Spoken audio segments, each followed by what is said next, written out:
va lire du verset 32 à 35. J'ai marqué verset 1 à 35, mais c'est juste pour que vous puissiez laisser la Bible ouverte et le relire chez vous peut-être. Alors, c'est dans 1 Samuel, chapitre 25. On verra le contexte dans un instant. Je vais essayer d'expliquer le contexte. Mais le verset 32, c'est un peu la fin de l'histoire, mais David est reconnaissant.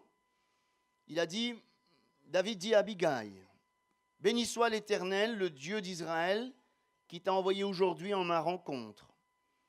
Béni soit ton bon sens, et béni sois-tu, toi qui m'as empêché en ce jour de répandre le sang et qui a retenu ma main. Mais l'Éternel, le Dieu d'Israël, qui m'a empêché de te faire du mal, est vivant. Si tu ne te fusses hâté de venir au-devant de moi, il ne serait resté qui que ce fût à Nabal d'ici à la lumière du matin. » Et David prit la main d'Abigail, ce qu'elle avait apporté, et lui dit, « Monte en paix dans ta maison, et vois, j'ai écouté ta voix, et je t'ai favorablement accueilli. » Alléluia. Voyons le contexte. Quand on regarde le chapitre 25, il y a le deuil en Israël. Samuel, le prophète, est mort. C'est un temps de deuil, mais néanmoins, David, le roi David, continue avec ses hommes de bien, les hommes qui sont autour de lui, les hommes qui sont habitués à la guerre. Ils descendent au désert, ils continuent à faire des excursions. Et là, ils apprennent qu'il y a un homme appelé Nabal qui se trouve sur le mont Carmel et il est en train de tondre ses brebis. C'est un berger. Alors David, ses hommes sont fatigués. Alors il va envoyer quelques hommes demander de l'aide à Nabal, de la nourriture, de sorte que son armée puisse reprendre des forces. Et il est important de le dire, c'est que David était venu au secours de Nabal autrefois. Donc il pensait que cet homme allait lui rendre justice et accueillir son armée. Et voilà que Nabal refuse. Il a refusé de donner de l'aide à David. Alors David, il est très furieux. Il est en colère. Et il envoie 400 hommes armés jusqu'aux dents pour détruire Nabal et toute sa famille. Car David se sentait comme trahi. Et c'est là, on dirait qu'on va tout le droit devant un malheur. Ça allait être un malheur. Ces hommes qui étaient autour de David étaient habitués à la guerre et il n'y avait pas de pitié chez eux. Et c'est là que la femme de Nabal, appelée Abigail, a joué un rôle très important. Abigail a empêché David de faire quelque chose de mauvais. En quelque sorte, Abigail a empêché qu'il y ait un drame par sa sagesse, par sa foi, par son courage. Abigail a sauvé toute sa famille. Par son courage, je dirais que Abigail a conservé la paix dans sa maison. Et en regardant cette femme et ce qu'elle a fait, on peut voir que Abigail est une femme remarquable. Une femme remarquable. Elle peut être un bon exemple pour toutes les mamans. Elle peut être un bon exemple pour toutes les femmes chrétiennes, les femmes ici, ce matin, qui entendent cette parole. Alors permettez-moi de voir avec vous quelques caractères qui animaient Abigail, afin d'en tirer des leçons, mais pas que nous, vous les madames, mais nous aussi les hommes et tout le monde, pas tirer des leçons. Premièrement, je peux dire que Abigail, elle est solidaire. Abigail n'a pas vu David, mais un de ses serviteurs lui a raconté ce qui s'est passé. Elle pense au pire, elle pense à la destruction de sa famille, alors elle va agir rapidement. Elle va au-devant de David, elle se jette aux pieds de David, et au verset 24, regardez le verset 24, nous ne l'avons pas lu, j'espère que vous avez laissé votre Bible ouverte. Il est dit, puis se jetant à ses pieds, aux pieds de David, elle dit, « À moi la faute ! Mon Seigneur, permets à tes servantes de parler à tes oreilles et écoute les paroles de ta servante. » C'est extraordinaire, parce que ce n'était pas de sa faute. C'est son mari qui a dit, non pas elle. Mais comme c'est une femme remarquable, exemplaire, elle aurait pu jeter la faute sur son mari en disant, « Écoute, c'est pas moi, c'est mon mari, il a perdu la tête, il aurait dû t'aider, c'est un mauvais mari, ceci, cela. » Elle n'a rien dit. Elle s'est même associée à l'erreur de son mari. Ça ne veut pas dire qu'elle cautionnait. Mais elle ne s'est pas exclue de ce qui se passait dans sa maison. Elle a conscience de sa responsabilité de femme, de maman et de sa responsabilité conjugale. D'où ce passage de Genèse 2. C'est pourquoi l'homme quittera son père et sa mère et s'attachera à sa femme. Et les deux deviendront une seule chair. Elle est attachée à son mari. Ce n'est pas un mari parfait, hein? Ce n'est pas un mari facile. Mais elle ne le renie pas. Et si son mari connaît une mauvaise action, elle se sent responsable autant que lui. Les deux sont devenus une seule chair. Abigail ne se déresponsabilise pas face aux problèmes.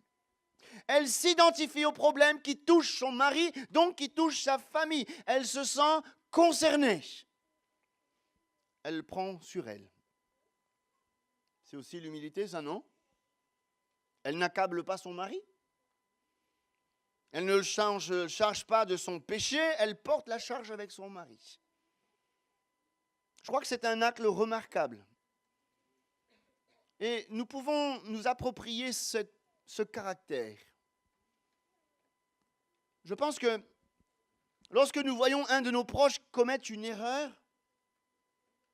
un péché, ça peut être notre mari, notre épouse, nos enfants, nos voisins, nos collègues, notre frère, notre sœur. Au lieu de le juger, peut-être non pas être d'accord avec ce qu'il fait, mais essayer de comprendre et ne pas se déresponsabiliser. Et je crois que c'est comme ce que le Seigneur nous demande. Qu'est-ce que Jésus a dit? D'user une miséricorde, comme notre Père est miséricordieux. La Bible dit que nous serons jugés de la manière dont nous jugeons les autres. Et je pense que Abigail aurait pu se déresponsabiliser en disant « c'est de sa faute, c'est pas de la mienne », mais elle se sent responsable parce qu'il est question de sa famille. Et moi je pense que ce qui se passe à la maison, c'est la responsabilité de monsieur et madame. Oui ou non? On ne peut pas dire que c'est la faute de mon mari parce que ceci. Non, c'est la faute des... C'est une unité, la famille. Et ça me fait vraiment penser à ce que Jésus a dit, d'user une miséricorde envers tous. Et en usant de miséricorde avec ceux qui sont autour de nous, qui ont commis peut-être une erreur, une faute, je crois que Dieu usera de miséricorde à nous-mêmes. Alléluia. Pas facile, hein? Des fois, de voir quelqu'un dans notre entourage qui commet quelque chose de terrible. Mais c'est là qu'il faut tout l'amour de Dieu pour compatir.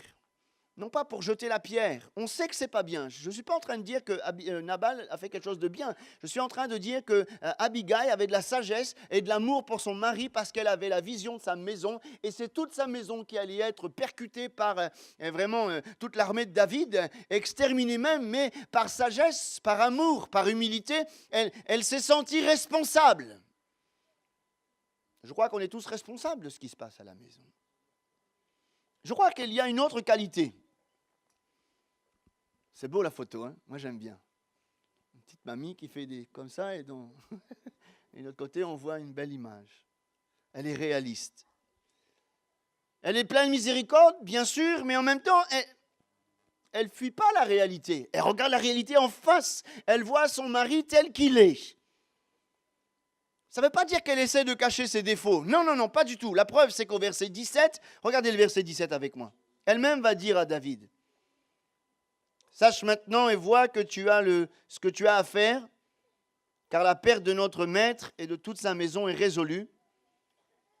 Il est si méchant qu'on ose parler avec lui. » Sérieux, là, hein?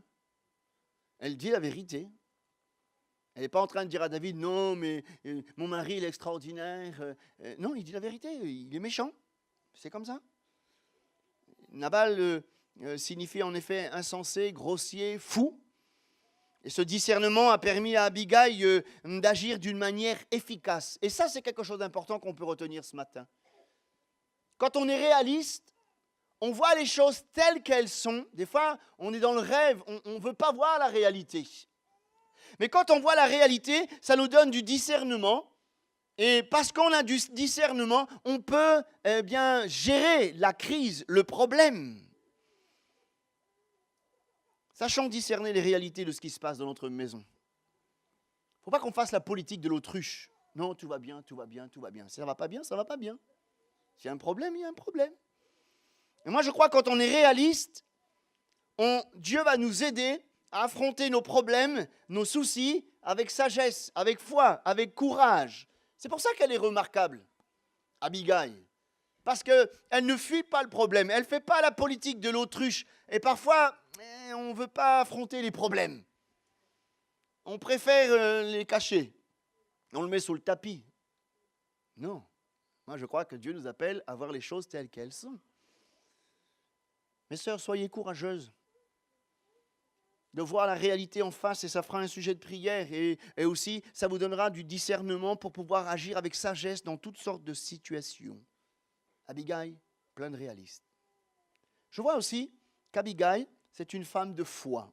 Regardez le verset 26 avec moi.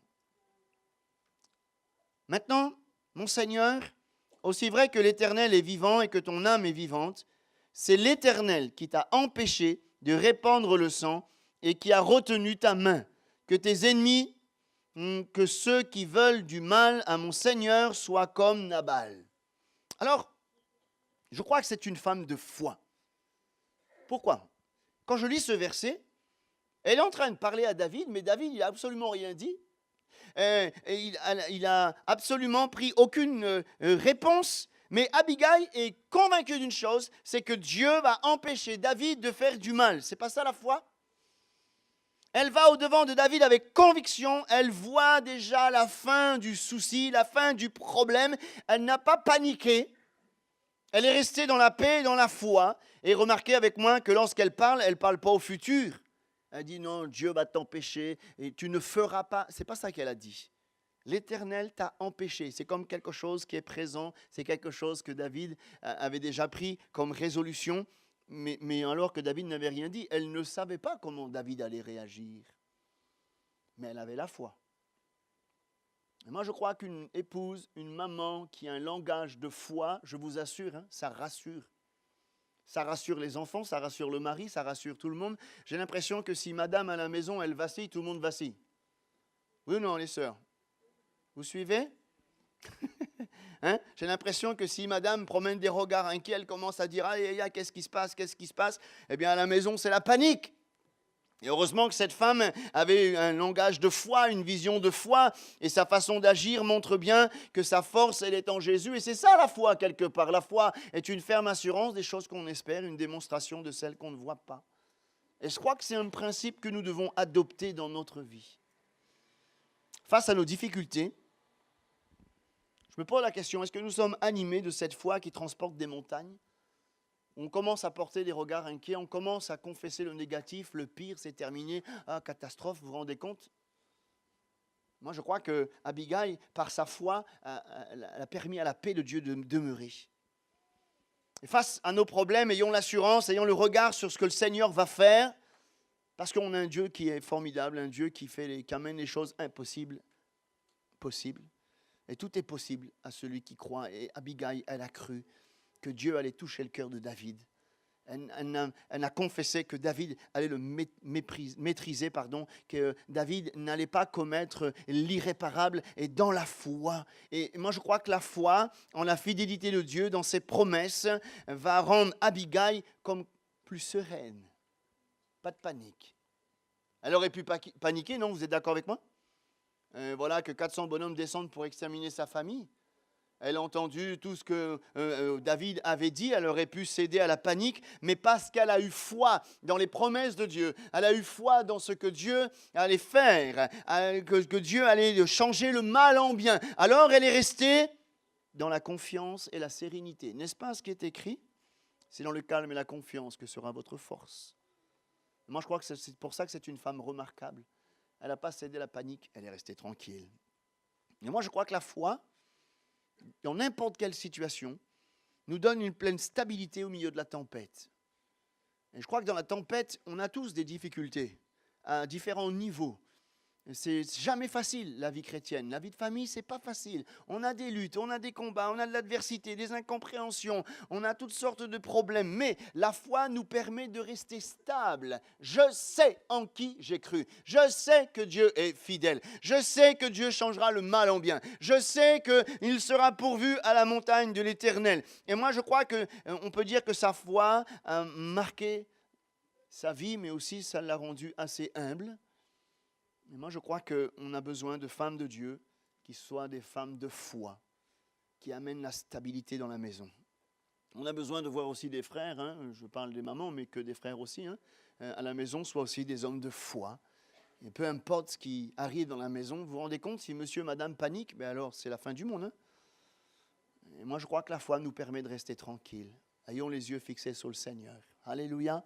Peut-être qu'il y a quelqu'un qui passe par des moments difficiles, des moments de pression, des moments d'incompréhension, et ça touche votre foyer, ça touche votre couple. Moi, je crois que la meilleure solution, c'est d'avoir les yeux fixés sur les promesses de Dieu parce qu'elles sont oui, amen. Et lorsqu'on a les yeux fixés sur les promesses, lorsqu'on a les yeux fixés sur Dieu, on a une paix qui ne dépend plus des circonstances. On reste tranquille et c'est dans le calme et la confiance que sera notre force. Et le prophète Jérémie a bien dit, il est bon pour l'homme d'attendre le secours de l'Éternel en silence.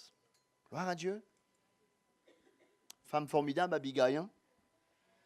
Je crois qu'Abigail avait une autre qualité, c'est aussi l'humilité. Elle ne se met pas en avant.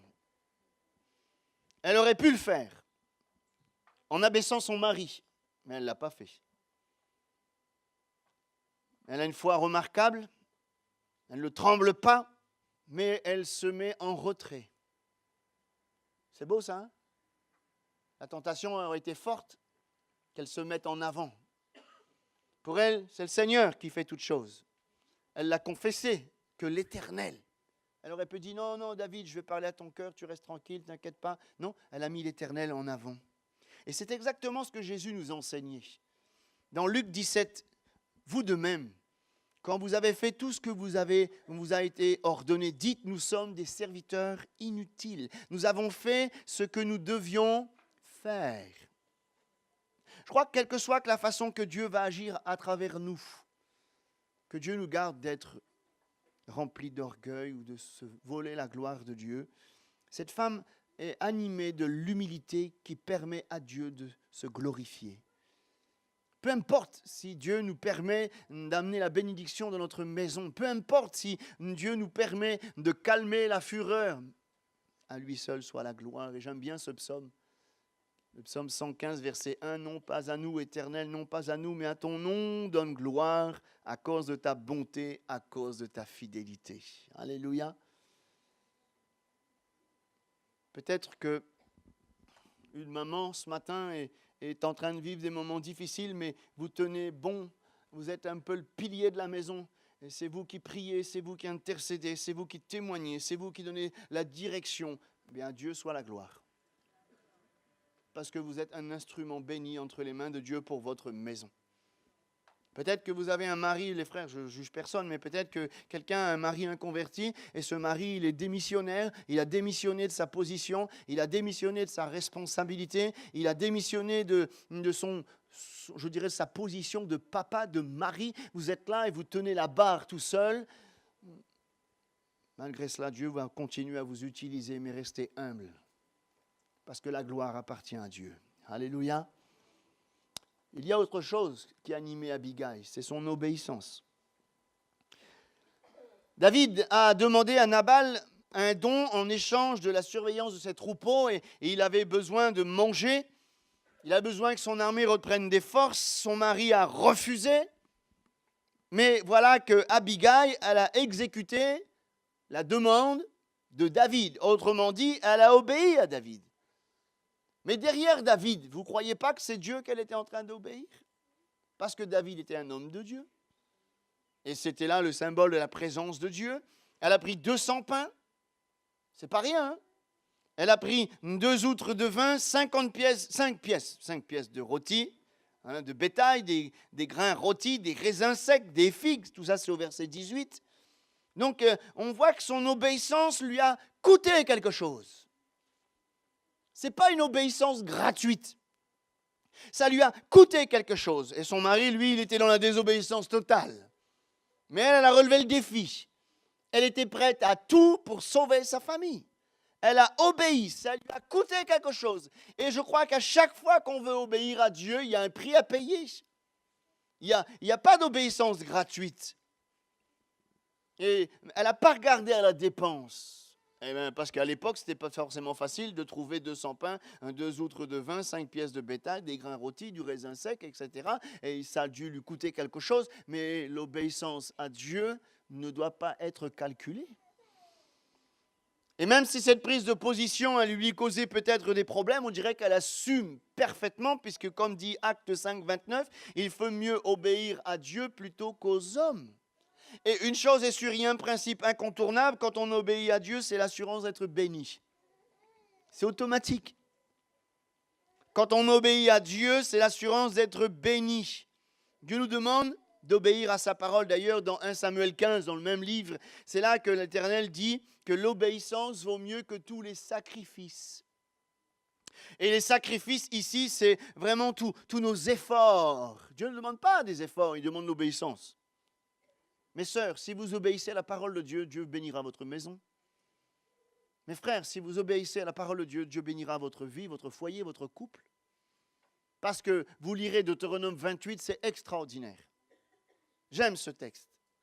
Dans Deutéronome 28, il y a, voici, si vous obéissez à mes commandements, voici ce que Dieu promet. Alors là, il y a une ribambelle de bénédictions extraordinaires. Il parlera d'abondance, vos greniers seront pleins, vos cruches seront remplies. Nous, aujourd'hui, on dira nos congélateurs seront pleins, nos frigidaires seront pleins, nous serons bénis, tu seras la tête et non la queue, tu seras en haut et non en bas. Ça, c'est les conséquences, je dirais, de notre obéissance. Amenons-nous, parents, l'obéissance et la crainte de Dieu dans nos maisons. Amenons l'obéissance dans nos foyers. Amenons l'obéissance dans nos couples. Et certainement, Dieu va nous bénir. Alléluia. Parce que c'est un principe incontournable. Personne ne peut combattre cela. Et j'aime bien ce texte également dans Josué 1, versets 7 et 8, que ce livre de loi ne s'éloigne pas de ta bouche. Médite-le jour et nuit pour agir fidèlement selon tout ce qui est écrit. C'est alors que tu auras du succès dans tes entreprises. C'est alors que tu réussiras. L'obéissance, la réussite. Et on le voit, Moïse. Moïse, il est devant la mer Rouge, c'est le statu quo, il ne sait plus quoi faire, il n'a pas paniqué, il a obéi à Dieu. Dieu lui dit, prends le bâton, frappe la mer. Ce n'était pas un bâton magique, parce qu'il a obéi. Boum, la mer s'est ouverte. Exactement pour Jéricho, c'était une ville imprenable. Ils ont obéi. Parfois, l'obéissance nous amène à faire l'inverse de ce qu'on pense, de ce qu'on veut. Mais Dieu bénit celui qui obéit. Abigail était bénie parce qu'elle a obéi à Dieu. C'est pas fini. Et là, on dirait qu'on monte encore d'un niveau. Abigail, verset 28, regardez le verset 28 avec moi. Pardonne, je te prie la faute de ta servante. Et pourtant, ce n'est pas de sa faute. Mais les deux sont un.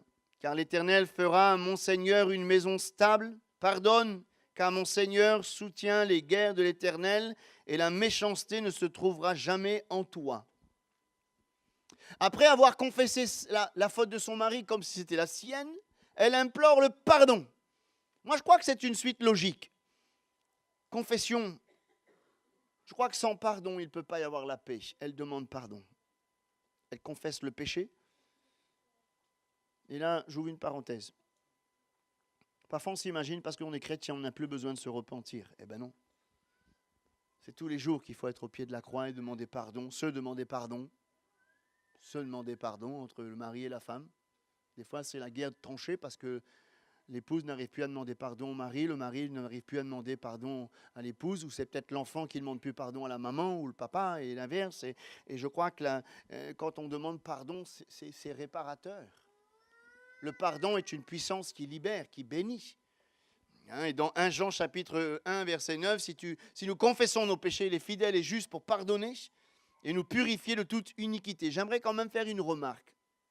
Ça peut peut-être éclairer quelqu'un. Abigail a demandé pardon à David parce que son mari avait péché contre lui. C'est à David qu'elle a demandé pardon parce que le péché qui a eu lieu, c'était contre lui. Ça veut dire quelque chose de très important. Si je pêche contre Dieu, c'est à Dieu que je dois demander pardon. Vous êtes d'accord? Mais si j'ai péché contre mon frère, mais c'est avec mon frère que je dois demander pardon. Parce que c'est trop facile. Je dis, je demande Dieu pardon. Ah, Seigneur, pardon, parce que je lui ai fait du mal. Mais répare ton erreur. Va lui demander pardon aussi. Vous comprenez? Le pardon, c'est dans ce sens-là aussi. Parce que c'est facile de dire, Dieu, pardon. Proverbe dit, voilà, on a péché, on s'essuie la bouche. Terminé, c'est pas moi qui n'ai rien fait. Je suis innocent. Mais en attendant, il faut demander pardon. Si ton frère a péché, va, reprends-le. Et si ton frère a quelque chose contre toi, va, pardonne-lui. Et je pense que Abigail, très important ce que je vais dire là, Abigail ne s'est pas sentie abaissée parce qu'elle a demandé pardon. Beaucoup pensent que demander pardon, c'est de la mollesse. Eh oui. Beaucoup pensent que demander pardon, c'est être humilié, abaissé. Non. Je crois que c'est toute la sagesse. Parce qu'elle a demandé pardon à David, elle ramène la paix à la maison. Formidable, hein? Le pardon rétablit la paix entre Dieu et les hommes et entre les hommes entre eux. Pourquoi nous voyons le pardon comme quelque chose qui abaisse? Des fois, on a du mal, hein? Moi, je crois que le pardon est un signe de maturité spirituelle. Le pardon est vraiment très important. Parce que dans 2 Corinthiens, chapitre 2, verset 11, dans le contexte, il est dit de se pardonner mutuellement afin de ne pas laisser à Satan l'avantage sur nous, car nous n'ignorons pas ses desseins. Si quelqu'un n'arrive pas à pardonner, il ouvre un boulevard à l'adversaire qui met la zizanie. C'est la fête des mamans aujourd'hui. Et peut-être que la maman que vous avez, elle n'a pas été toujours à la hauteur. Mais la Bible dit, honore ta mère et ton père. Demande-lui pardon. Moi, j'ai pris très longtemps avant de demander pardon à ma mère, je vous assure. J'avais de la haine pour ma mère. C'est qu'à l'âge de 45 ans que j'ai demandé pardon à ma mère. Et le jour où je lui ai demandé pardon, je vous assure, c'est un miracle. La paix de Dieu a rempli mon cœur. Et peut-être que quelqu'un a besoin de demander pardon à sa maman ce matin. Il y a eu une incompréhension, mais ça reste ta maman. Ça reste ta mère. Elle n'est pas parfaite. Il y a des choses qui ont été dites, il y a des choses qui ont été faites. Mais Abigail, elle a pardonné. Elle a demandé pardon. Oui. Et je crois que le pardon ramène la paix. Le pardon ouvre les écluses des cieux. Le pardon nous permet d'être bénis. Des fois, il y a des conflits, des guerres de tranchées qui durent depuis des années. Mais le pardon amène la bénédiction. Alléluia. Une fois, j'ai fait une étude, près de 2 mois, étant salé sur le pardon. Il y avait 2 sœurs qui étaient voisines, à 2 maisons à côté. Ils ne se parlaient plus. Ils venaient au culte et ils ne se parlaient pas. Hein. Ils ne dormaient pas le soir. Bouleversés tous les soirs. Et moi, je priais, je dis, Seigneur, non. Et quand j'ai prêché le pardon, ils se sont réconciliés. Et après, ils sont venus me voir et me disent, waouh, j'ai eu un sommeil pareil à un bébé. C'était la paix de Dieu qui était revenue. Le pardon amène la paix de Dieu. Le pardon nous laisse en paix de Dieu, avec la paix de Dieu. Alléluia. Amen. N'hésitez pas, hein. Chère maman, si votre enfant, votre mari vient vous voir, vous demande pardon, pas besoin, dit, c'est à quoi le pasteur a dit ça, hein. Chut, dis pas ça. Dites-lui que Dieu te bénisse. Alléluia. Et puis Abigail, elle était sage. Versets 30 à 31. Que l'Éternel, lorsque l'Éternel aura fait à mon Seigneur tout le bien qu'il m'a annoncé et qu'il t'aura établi chef sur Israël. Donc c'est une femme de vision également. Mon Seigneur n'aura ni remords, ni souffrance de cœur pour avoir répandu le sang inutilement et pour s'être vengé lui-même. Et lorsque l'Éternel aura fait du bien à mon Seigneur, souviens-toi de ta servante. Elle est sage. Elle n'invoque pas, je dirais, l'avantage pour les siens. Elle voit la situation de David. Elle sait que David sera roi d'Israël. Elle le sait. Elle a la vision. Elle a la connaissance. Alors, elle a épargné David, parce que si David avait versé le sang, il n'aurait pas pu être roi. Vous imaginez un peu? Ça a l'air simple comme ça, hein? Si David aurait versé le sang inutilement, d'une manière injuste, parce que c'était une manière injuste, il y aurait eu du sang sur les mains, il n'aurait pas pu être roi. Mais Abigail a agi avec sagesse.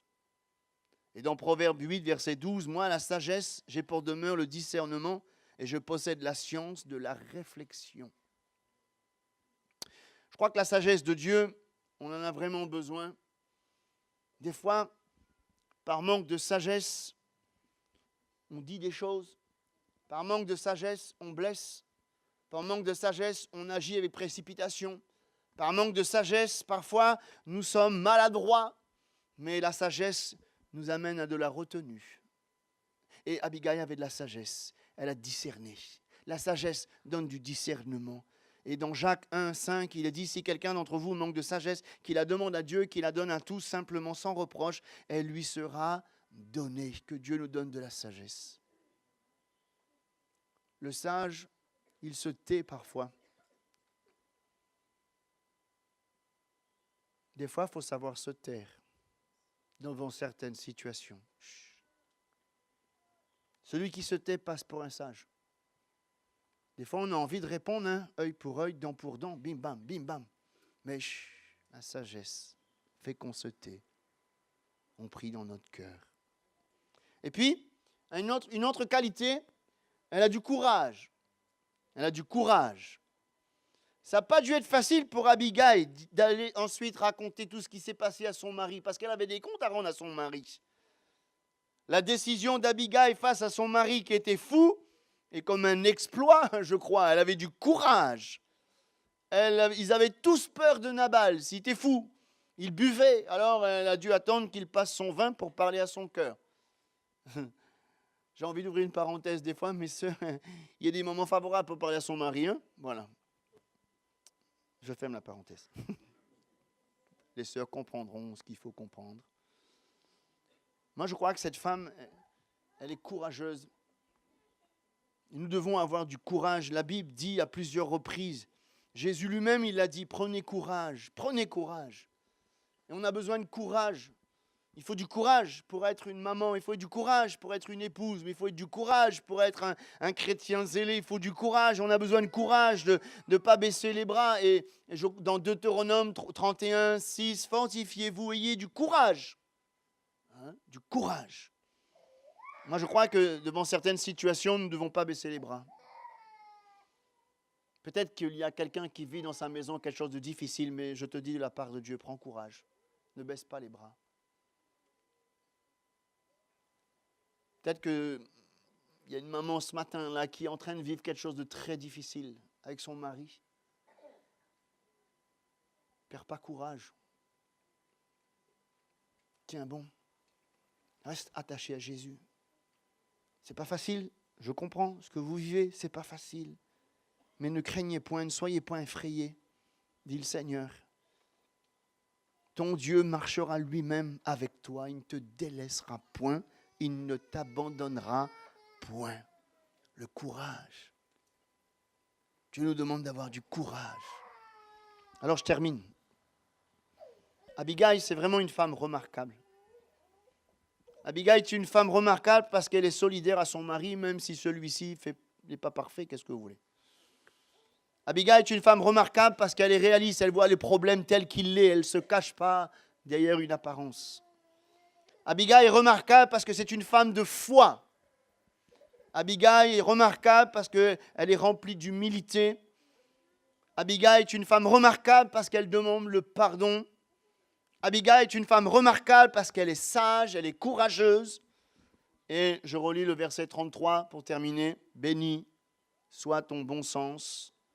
Béni sois-tu, toi qui m'as empêché en ce jour de répandre le sang et que tu as retenu ma main. Alléluia.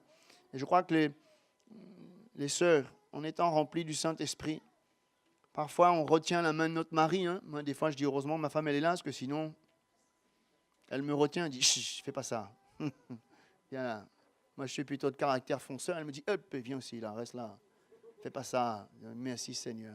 Les frères, est-ce que vous arrivez à dire merci pour votre épouse qui parfois vous ralentit dans vos élans? On dit, tu veux? Reste là, tranquille. Oh. On se soumet.